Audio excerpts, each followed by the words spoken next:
Bismillahirrahmanirrahim. It's exercise number 17 of All in One Shorthand book recorded by Saddam Chaudhary, Baba Farid Shorthand and Typing.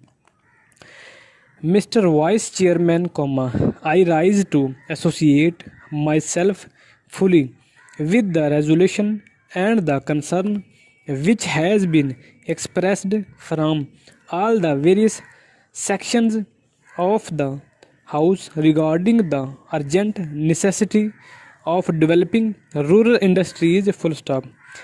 As time passes by, we are reaching a situation in our rural areas where something desperate needs to be done immediately if we want to preserve the social stability of the country and also to see that full use is made of the time and talent of the people in the rural areas which go waste today, as has been pointed out in the resolution.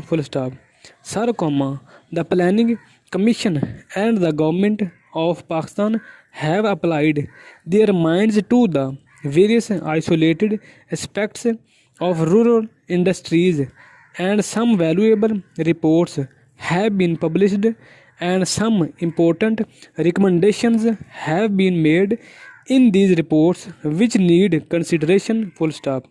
But, unfortunately, there is no high level decision regarding the various issues which face the country as far as the problem of rural industrialization is concerned.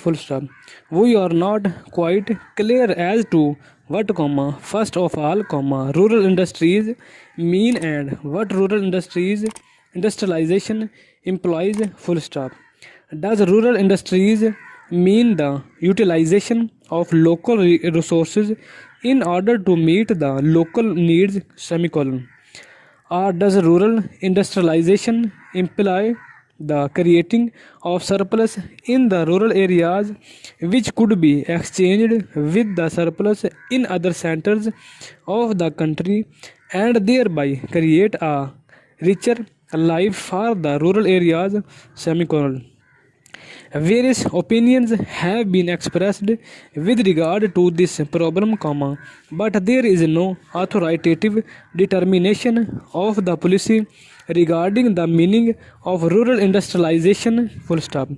It has been suggested that if such import of capital and skill from urban centers were to mean merely the multiplication of industrial centers in the rural areas, such an industrialization of the rural areas would nullify the advantages that are likely to accrue as a result of the rural industrialization.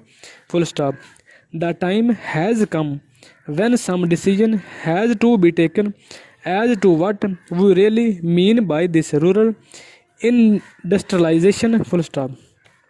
There is also differences of opinion regarding the authority that should undertake the responsibility for this rural industrialization.